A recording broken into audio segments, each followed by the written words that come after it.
Hello students, welcome back. So till now we have discussed a lot about the cockroach in the last few lectures where we have discussed about its morphology. In anatomy, we have discussed about digestive system and circulatory system of cockroach. In case you have missed the previous lectures, to watch them. The links are there in the description. Today we will study about the respiratory system and the excretory system of cockroach. Right? So without wasting our time, let's begin with the respiratory system. अब आप लोगों को screen पे एक diagram दिख रहा है where you can see three important components of respiratory system, right? क्या क्या components है कॉकरोच के respiratory system के? Spiracle, trachea and tracheoles, right? Spiracle जो है ये एक narrow slit like opening है outside the body of the insect. जो स्पाइरिकल है ये कंटिन्यू होता है किसमें? ट्रेकिया में, राइट? एंड ये जो ट्रेकिया है लेटर ऑन ये और ब्रांच हो जाता है और ये कंटिन्यू होता है इन द ट्रेक्यूल्स. क्लियर?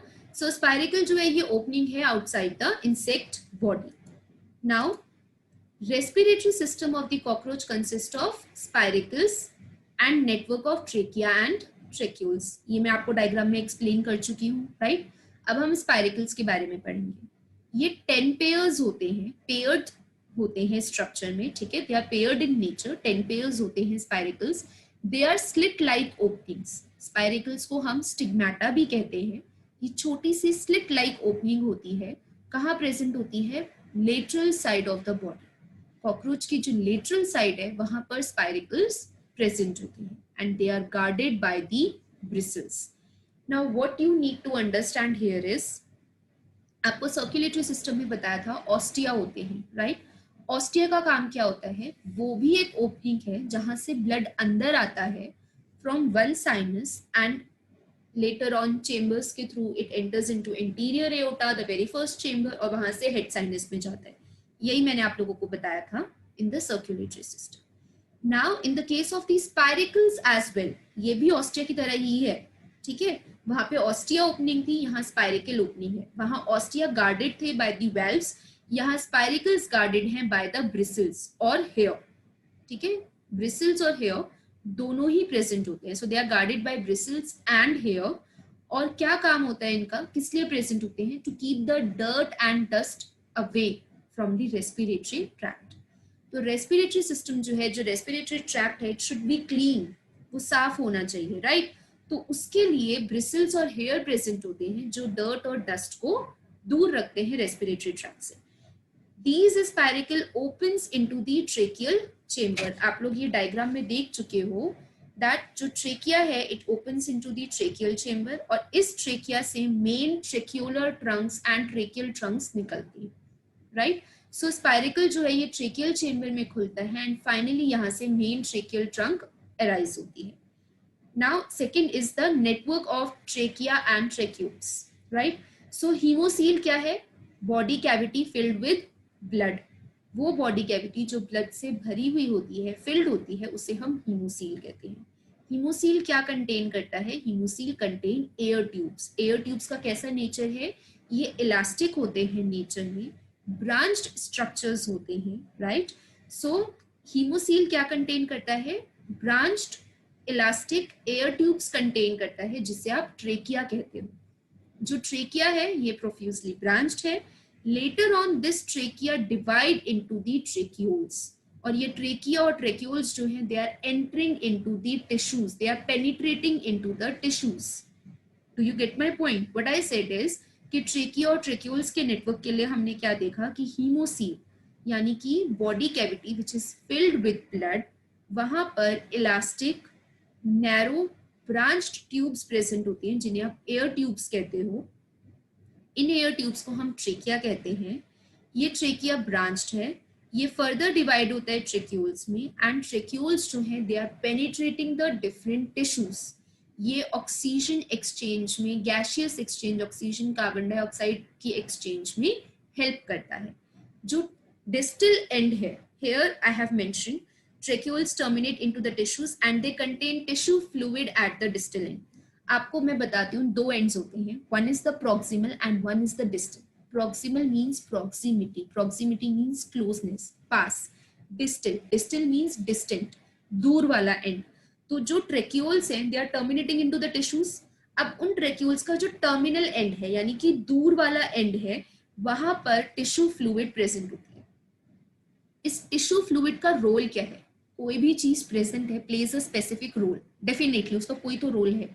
तो टिश्यू फ्लूइड जो है ये गैशियस एक्सचेंज में हेल्प करती है। Okay, so you have spiracles, sorry, cockroach has spiracles and they are 10 pairs, right? Network of trachea and tracheoles. ये क्या है? ब्रांच्ड एयर ट्यूब्स है ट्रेकिया, ये फर्दर ब्रांच्ड होती है ट्रेक्यूल्स में, ट्रेक्यूल्स टर्मिनेट होते हैं टिश्यूज में, and at the distal end यानी डिस्टेंट एंड यानी लास्ट एंड ट्रेक्यूल्स में टिश्यू फ्लूइड होता है जो कि गैशियस डिफ्यूजन यानी कि गैशियस एक्सचेंज में हेल्प करता है। क्लियर? तो आपको रेस्पिरेटरी सिस्टम में कॉकरोच के दो स्पेशल कंपोनेंट समझ में आए, एक है स्पाइरिकल और दूसरा है network of trachea and tracheoles. Tracheole का distal end tissue fluid contain कर रहा है जो कि गैशियस एक्सचेंज में हेल्प करेगा।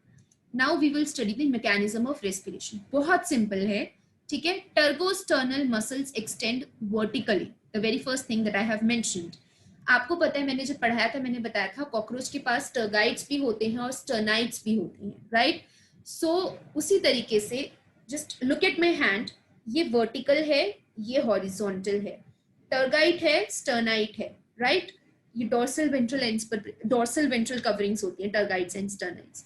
सो जो टर्गोस्टर्नल मसल्स होती हैं ये एक्सटैंड करते हैं vertically, this is vertical and this is horizontal. तो वर्टिकली टर्गोस्टर्नल मसल्स एक्सटैंड करते हैं, और जब ये एक्सटैंड करते हैं तो कॉन्ट्रैक्शन और रिलैक्सेशन होता है।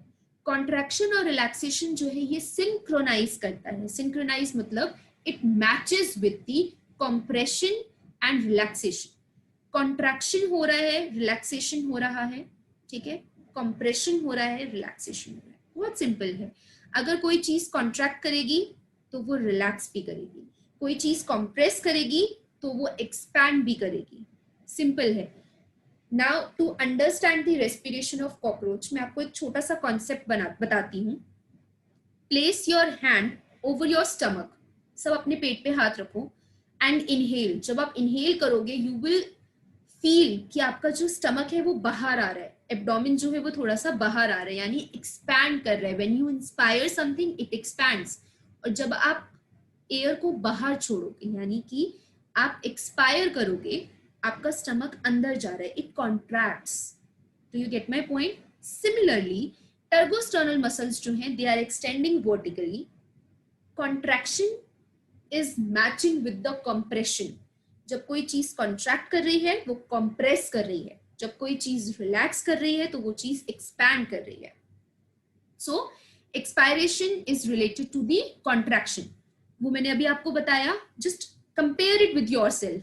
जब आप सांस अंदर ले रहे हो, इंस्पायर कर रहे हो, या आप बैलून में हवा भर रहे हो तो बैलून फूलता है, एक्सपैंड करता है, रिलैक्स करता है। सो जब आप बैलून में से हवा निकालते हो वो कॉन्ट्रैक्ट कर रहा है तो कंप्रेस कर रहा है, हवा बाहर जा रही है। सो एक्सपायरेशन कॉन्ट्रैक्शन यानी कंप्रेशन, इंस्पायरेशन हवा भर रहे हो, relaxation. Same as with the cockroach, same case cockroach में हो रहा है।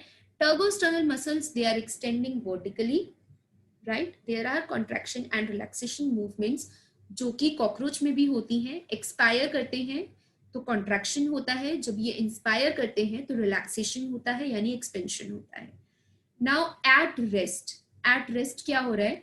जब कॉकरोच कोई एक्टिविटी परफॉर्म नहीं कर रहा है तो ऑक्सीजन की रिक्वायरमेंट बहुत कम होती है, लेकिन सेल्स को अपनी नॉर्मल एक्टिविटी परफॉर्म करने के लिए, क्योंकि सेल्स में माइटोकॉन्ड्रिया है, powerhouse of the cell, ribosomes हैं, प्रोटीन फैक्ट्री है, right? So at rest tracheolar ends जो है मैंने आपको बताया था they are filled with the tissue fluid और द ट्रेक्यूलर फ्लूइड।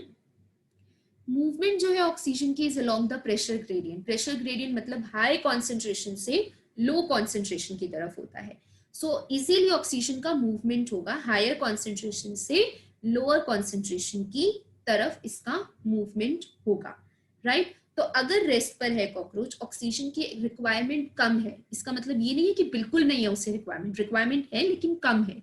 सो उस केस में क्या होगा, क्योंकि ऑक्सीजन की रिक्वायरमेंट थोड़ी सी कम है, इजीली और स्लोली वो डिफ्यूज करेगी and finally it will enter into the cell जहां पर उसको जरूरत है, और उसकी डिफ्यूजन में हेल्प कौन कर रहा है? This tissue fluid. Got my point? Next is oxygen requirement increases during activity. अब जब कॉकरोच फीड करेगा, मूव करेगा, फ्लाई करेगा, तो उसकी एक्टिविटी हो रही है, ये सारी उसकी एक्टिविटीज हैं, there the oxygen requirement increases, वहां पर ऑक्सीजन की रिक्वायरमेंट बढ़ जाएगी, and tracheolar fluid will be withdrawn out of the tracheoles. यहाँ पर ट्रेक्यूलर फ्लूइड ट्रेकियल एंड्स में ही रहेगा, डिस्टल एंड्स में, लेकिन जब एक्टिविटी बढ़ेगी, ऑक्सीजन की रिक्वायरमेंट बढ़ेगी, तब क्या होगा? ट्रेक्यूलर फ्लूइड जो है will be withdrawn out of the tracheoles, वो ट्रेक्यूल्स के बाहर जाएगी। Now high level of carbon dioxide, एक तो ये हो गया कि अगर वो कॉकरोच एक्टिविटी कर रहा है तो उसको ऑक्सीजन की रिक्वायरमेंट ज्यादा है, तब ट्रेक्यूलर फ्लूइड जो है it will move out of the tracheoles, tracheoles के बाहर जाएगी। अभी मैं पॉइंट पर आ रही हूँ, but I want to explain.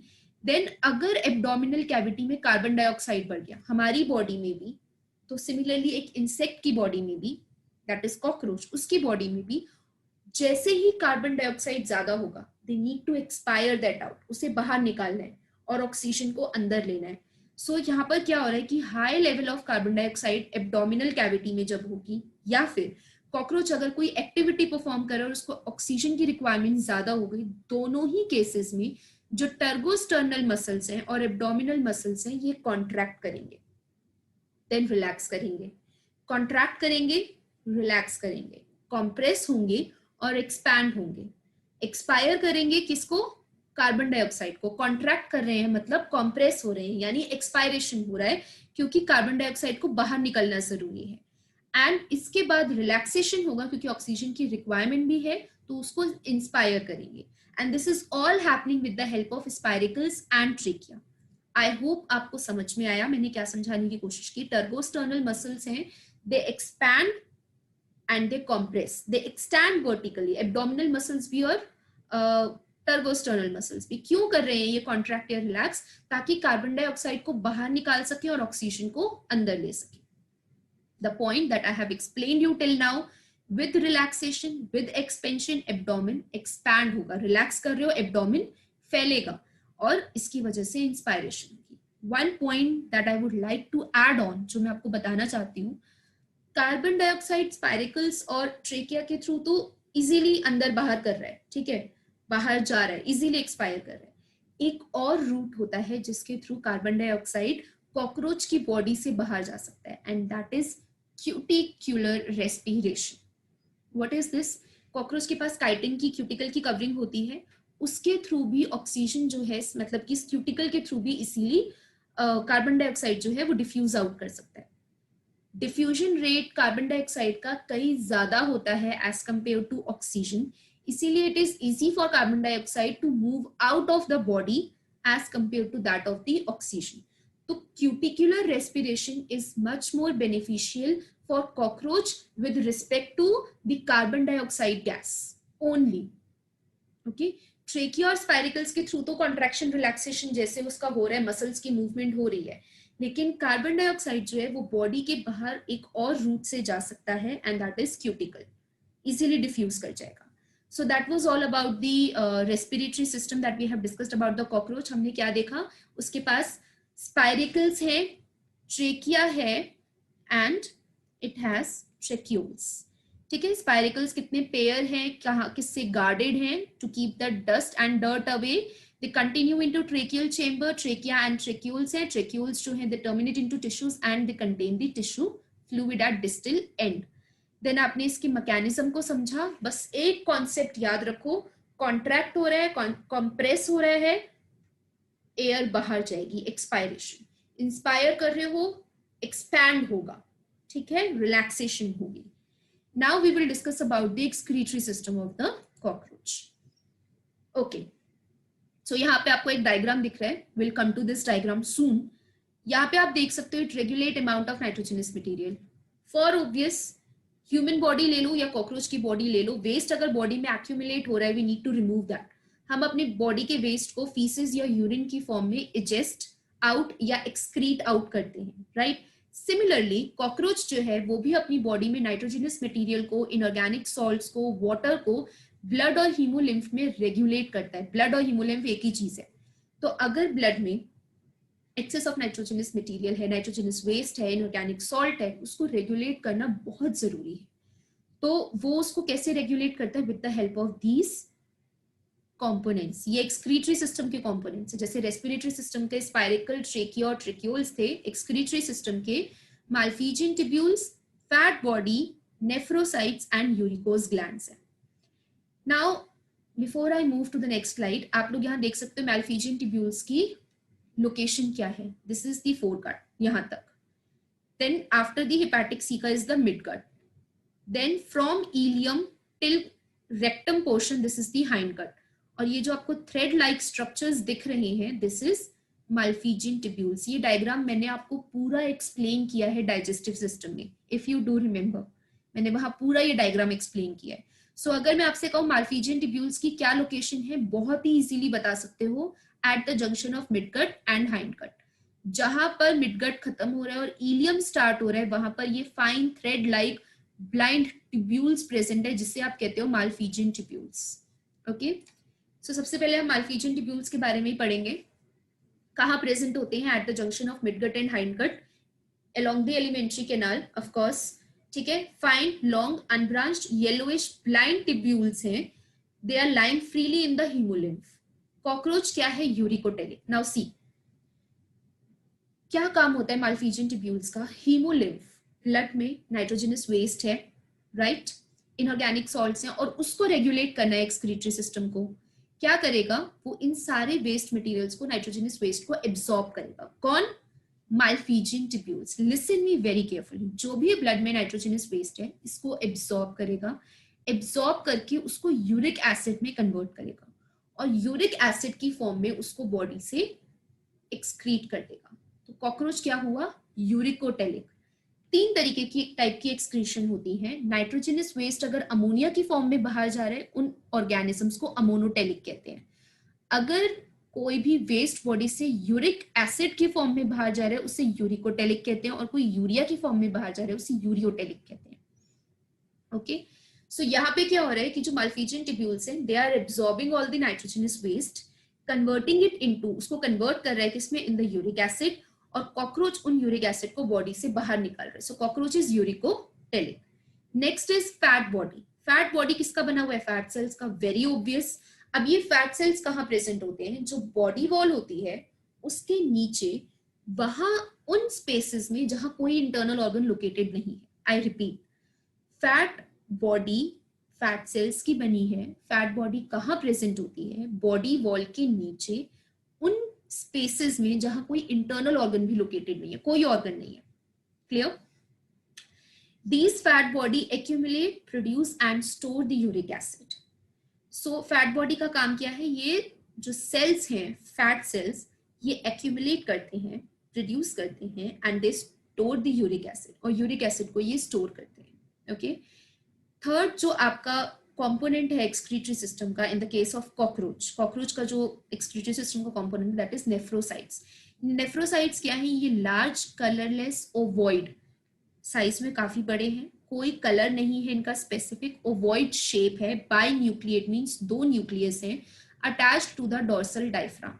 ये डोर्सल डायफ्राम से अटैच्ड होते हैं। और नेफ्रोसाइट्स का क्या काम है और क्या लोकेशन है? क्या लोकेशन है? They are present on both the sides of the heart. Heart 13 chambered होता है कॉकरोच का, तो उसके दोनों तरफ ये नेफ्रोसाइट्स जो हैं ये प्रेजेंट होते हैं।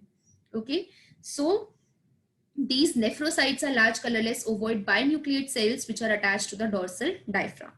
Then uricose gland. Now ये जो uricose gland है, this is specifically present only in the male cockroach. ये सिर्फ male cockroach में मिलेगा, of some species, and uricose gland is found attached to somewhere with the mushroom gland. Okay, क्या काम है इस uricose gland का? ये synthesize करता है uric acid. Am I clear to you? So that was all about the excretory system. बहुत basic बताया है मैंने आपको, जितना रिक्वायर्ड है for your medical entrance and for your school exams, मैंने सिर्फ उतना आप लोगों को एक्सप्लेन किया है, राइट? सो इसके चार कंपोनेंट्स है एक्सक्रीटरी सिस्टम की। माल्फीजियन ट्यूब्यूल्स है, फैट बॉडी है, नेफ्रोसाइट्स है, and only in the male cockroach there is presence of uricose glands where it is responsible for the synthesis of the uric acid. Okay, So that was all about the excretory system. यहाँ हमने excretory system complete कर लिया. So today we have decided to complete respiratory and excretory system. That's what we have did. अब मैंने आप लोगों को previous lecture के यानी कि सर्कुलेटरी सिस्टम के सॉल्यूशंस दिए हैं, जो भी क्वेश्चंस आपको मैंने दिए थे कॉकरोच के सर्कुलेटरी सिस्टम के, and along with the solutions I have provided you with some important questions. Do practice these questions. अगर आपको क्वेश्चन से रिलेटेड या प्रीवियस लेक्चर के सॉल्यूशंस से रिलेटेड या आज के लेक्चर से रिलेटेड या प्रीवियस किसी भी लेक्चर से रिलेटेड कोई भी डाउट है, please be free to ask in the comment section. You can also contact me through mail. The description is there in the the mail is there in the description. The contact mail is there in the description. Don't hesitate to ask any of your questions. And I repeat, you can also contact me through your Instagram. That is, there is a page on Instagram, the Biochakra, where I provide very simple study notes. There also you can DM me your questions. If you have any suggestions or you want some another topic to be covered, please be free to suggest as well. And thank you so much. Don't forget to like, share and subscribe my channel. Till then, keep learning, keep working. Thank you once again. Thank you.